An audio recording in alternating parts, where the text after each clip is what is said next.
আজ আমি আপনাদের সাথে শেয়ার করব একটি বড় ভাপা পিঠার রেসিপি। একটু লবণ আর পানি দিয়ে ভালোভাবে চালের গুঁড়া মিক্স করে নেব।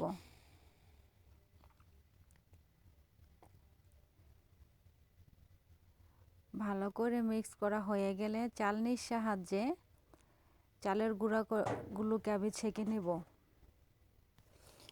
এভাবে চালনির সাহায্যে ছেঁকে নিলে পিঠাটা দেখতে খুব সুন্দর হয়, খেতেও একদম নরম হয়। যদি আপনারা না ছেঁকে নেন তাহলেও পিঠা হবে, কিন্তু দেখতে সুন্দর হয় না, একটা দানা দানা ভাব থাকে। তাই আমি চালের গুঁড়া ভালো করে ছেঁকে নিলাম।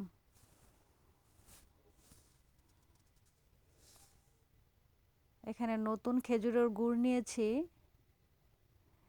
এগুলো আমাদের বাজার থেকে নেওয়া খুব ভালো গুড়। আমি 400 টাকা কেজি এনেছি।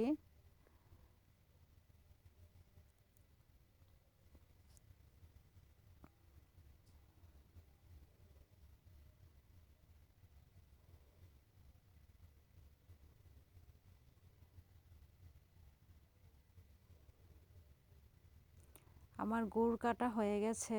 এখন আমি একটা বড় কুকারের সাথে দেওয়া এই চালনি নিয়ে নেব। এই চালনির মধ্যে একটা কাপড় দিয়ে এর উপরে পাতলা একটু চালের গুঁড়া মানে পাতলা লেয়ার দিয়ে দিব।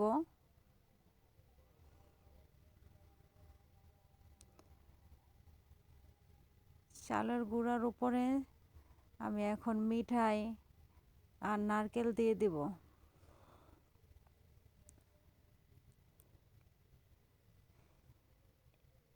এই একই নিয়মে আমি এখানে 3 লেয়ার বা 4 লেয়ার দেব।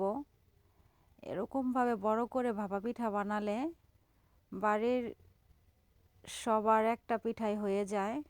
আর ছোট পিঠার চেয়ে এই বড় পিঠা খেতে খুব বেশি ভালো লাগে। বাড়িতে মেহমান আসলে একটা বড় পিঠা বানাইলে সবাই একসাথে খেতে পারে।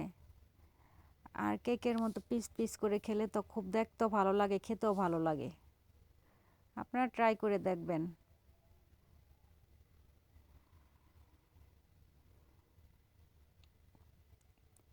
প্রথমে চালের গুঁড়া, তারপর মিঠাই, তারপর নারকেল, এই একই নিয়মে আমি 3 লেয়ার বা 4 লেয়ার দেব।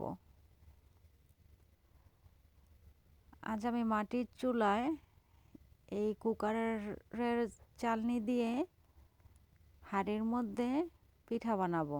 আমার কুকারটা নষ্ট হয়ে গেছে,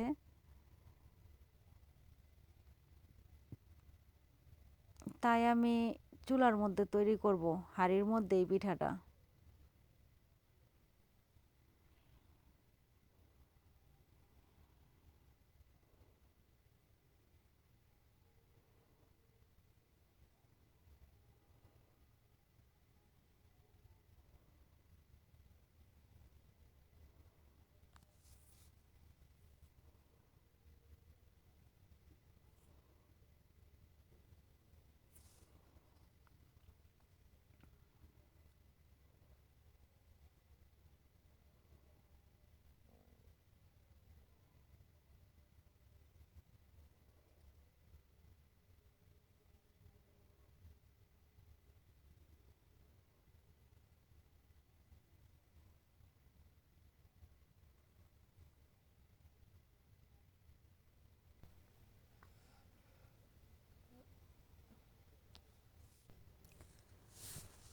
আমি একই নিয়মে প্রতিটা লেয়ারের মধ্যে নারকেল আর গুড় দিয়ে, উপরে চালের গুঁড়া দিয়ে সুন্দর করে ঢেকে দেব। আমার এখানে 3 লেয়ার হয়েছে।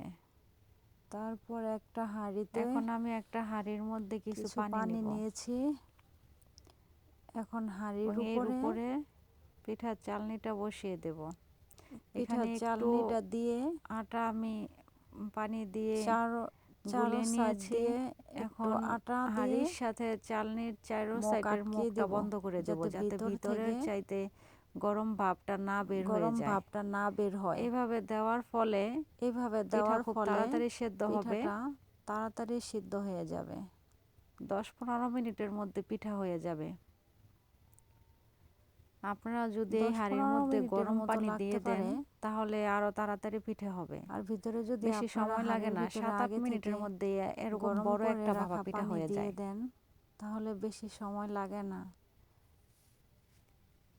6-7 মিনিটের মধ্যে পিঠা হয়ে যায়। এভাবে দিয়ে আমি ঢাকনা দিয়ে ঢেকে আমার 15 মিনিট সময় লাগছে। 15 মিনিট জাল করে নিয়েছি। উপর থেকে চাপ দিলে আপনারা বুঝতে পারবেন যে পিঠাটা হয়ে গেছে কিনা। আমার পিঠাটা ভালোভাবে সেদ্ধ হয়েছে, এখন আমি নামিয়ে নেব। কত সুন্দর দেখা যাচ্ছে।